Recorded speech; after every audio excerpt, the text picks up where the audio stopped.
yang sempurna, Tuhan pimpin langkahnya.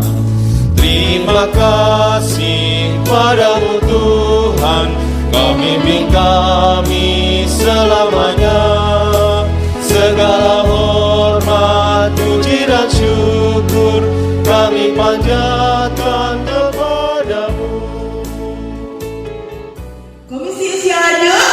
Yes! GKI Kabangan? Yes, yes. Tuhan Yesus? Yes, yes, yes. Tuhan Yesus? Yes, yes, yes. Komisi Usia Lanjut? Yes. Tuhan Yesus? Yes, yes, Yes! Puji syukur pada Tuhan. Jangan duduk dulu. Kita akan lanjut dengan pujian nomor 37. Hari ini ya. Kita sambut hari ini dengan penuh sukacita. Hari ini harinya Tuhan, harinya Tuhan. Mari kita bersukaria, bersukaria.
Ibu yang terkasih dalam Tuhan Yesus Kristus,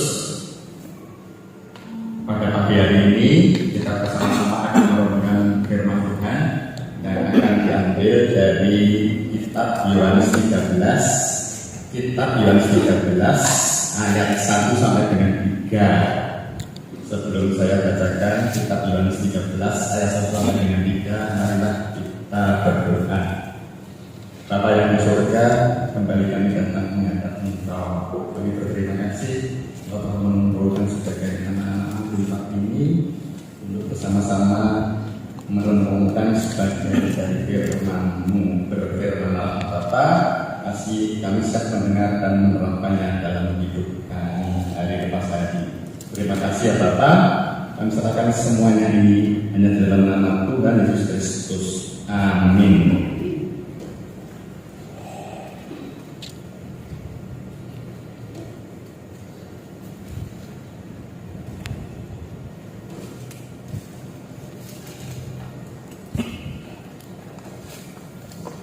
Bapak Ibu, saya akan bacakan kitab Yohanes 13 ayat 1 sampai dengan 3. Sementara itu, sebelum hari raya Paskah mulai, Yesus telah tahu bahwa saatnya sudah tiba untuk beralih dari dunia ini kepada Bapa. Ia mengasihi orang miliknya yang di dunia ini, dan ia mengasihi mereka sampai pada kesudahannya.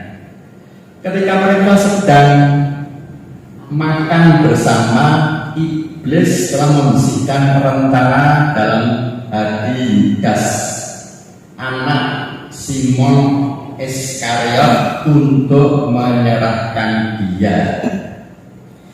Yesus tahu bahwa Bapa telah menyerahkan segala sesuatu kepadanya, dan bahwa ia datang dari Allah dan kembali kepada Allah.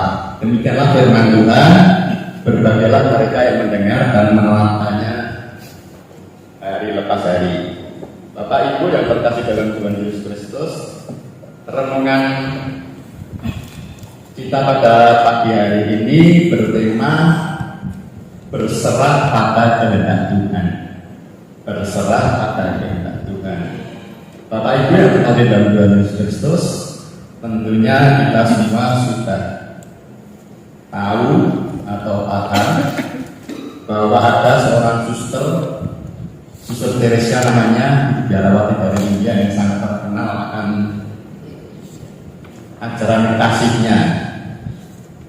Suster Teresia bergabung menjadi seorang biarawati pada usia 15 tahun. Jadi pada usia yang masih sangat muda, ia bergabung menjadi biarawati. Di dalam biara itu, teman-temannya, saudara-saudaranya, usianya semuanya lebih tua darinya.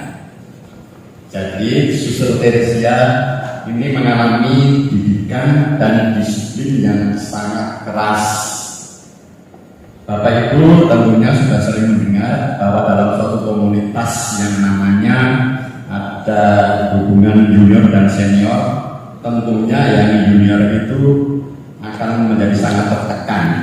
Bahkan kita tahu di instansi tentara pun sampai sempat terjadi korban karena perlakuan senior terhadap juniornya. Apalagi banyak kita ketahui dalam masa pengenalan mahasiswa juga seperti itu. Dalam kondisi yang didikan yang keras dan disiplin yang tinggi itu, Ibu saudari Teresia itu selalu tersenyum. Jadi dia tidak merasa tertekan kepada senior-seniornya.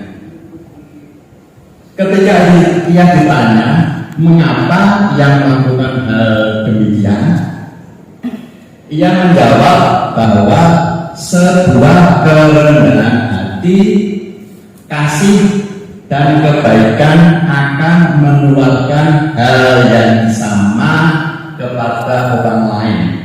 Jadi kalau kita itu rendah hati, kasih dan kebaikan, tentunya hal itu akan mempengaruhi lingkungan kita. Demikian juga kalau kita hidup di lingkungan yang serba emosional, tentunya hal itu juga mempengaruhi pribadi kita. Tidak mudah memang menanggalkan ego dan harga diri di hadapan orang lain.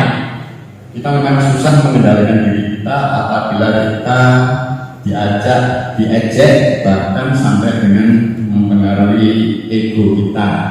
Malahan pada saat harga diri kita tersentuh, kita bisa menjadi sangat marah.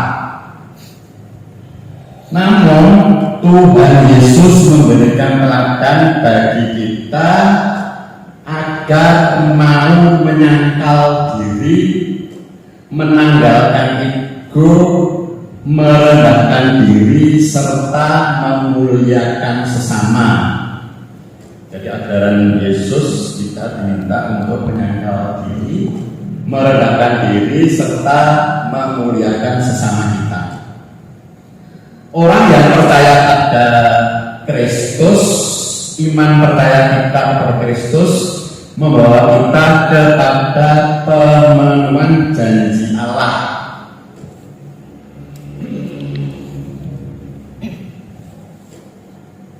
Mengalami berkat dan kehidupan yang kekal. Namun kita harus tetap setia dan sabar dan berserah pada kehendak Tuhan. Ketika kita diperhadapkan pada kesulitan dan perjuangan hidup di dunia ini, tentunya iman percaya kita mengajarkan kita, walaupun kita dalam kesusahan hidup di dunia ini, kita tetap percaya akan kasih Tuhan, berserah pada kehendak Tuhan dan percaya bahwa Ia selalu menepati janjinya. Amin. Demikianlah Bapak Ibu, renungan kita pada pagi hari ini. Biarlah renungan pada pagi hari ini menuntun kehidupan kita. Kita selalu bersikap kasih, rendah diri, dan sabar terhadap satu dan yang lain. Nomor 76, Sungguh Bangga Bapa.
diri